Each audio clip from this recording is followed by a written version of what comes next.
Apologies. Good morning. Thank you, Ranking Member Westerman and members of the committee for the opportunity to testify regarding Save Our Sequoias, the impact of catastrophic wildfires on the world's most iconic trees.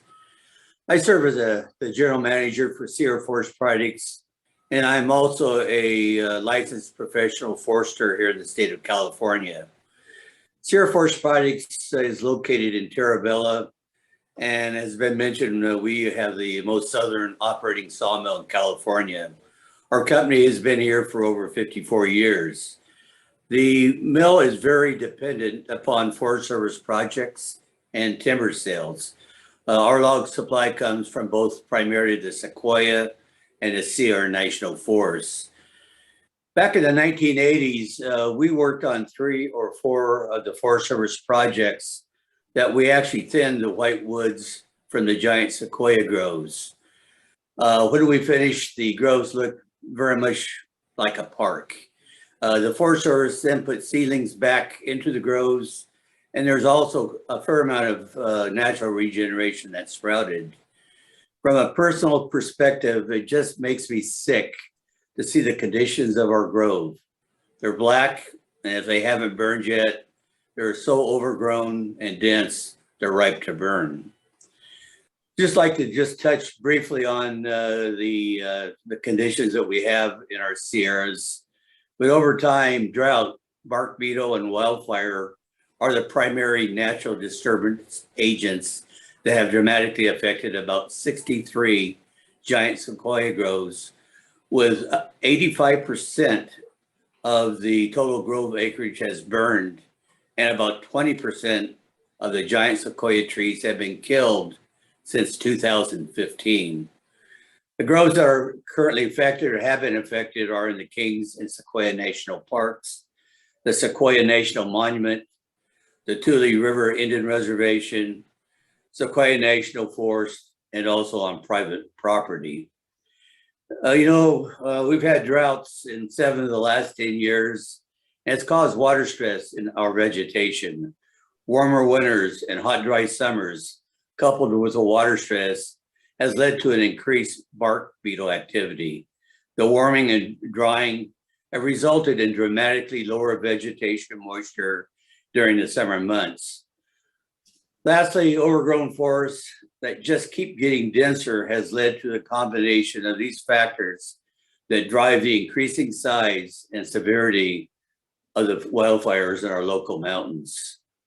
Actions just have to be taken rapidly to reduce or eliminate vegetation density in the understory of our groves in order to reduce the risk of further losses due to drought, bark beetle, and wildfire.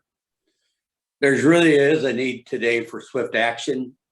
I'm kind of repeating myself, but we really need to reduce or eliminate the understory. We need to remove the small trees, brush, and the intermediate sized ladder fields that can carry the fire up to the tops of the larger trees. In short, we need to make the unburned groves look like a park consisting of mainly large giant Sequoia trees. Number 2, we need to also, after we do this work, we need to maintain the understory for through various means, prescribed fire, maybe some other future mechanical thinning. But that was a problem of the groves that we worked on back in the 80s. They looked really good when we finished. The Forest Service did a good job of putting the trees down in the ground, but very little maintenance has been done to those groves since. And unfortunately, some of those took some pretty good hits back here in this last year's Windy Fire and Castle Fire. We also, while we're treating the groves, we need to probably treat about a quarter mile around each of the groves to help reduce the risk of fire coming into the groves. And one thing I think the Forest Service is finally focusing in on is, if we have a fire, we need to have a focused, rapid, aggressive initial attack. I think I've seen a few fires that started with lightning strikes several weeks ago. they jumped right on them. And I can't say that's been the case here locally or in our region over the past decade. In summary and conclusion, I'd like to just do a quick quote as Save the Redwoods League president, Sam Hodder said, quote, "Call this situation in the giant sequoia what it is. It's an emergency."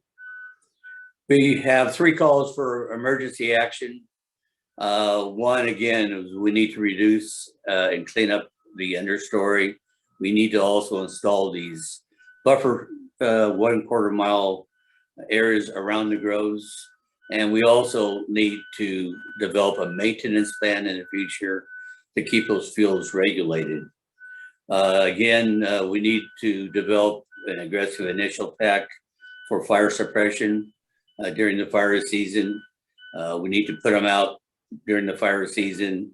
Hopefully there's time and air quality windows to do prescribed burning in the spring and in the fall months. And we also need to recognize that we're really going to have a need for giant sequoia regeneration. We need to get trees started in the nurseries so we have ample trees for all these groves. But I want to thank you for this opportunity to provide testimony on this critical issue. Thank you again. Thank you, Mr. Dawson.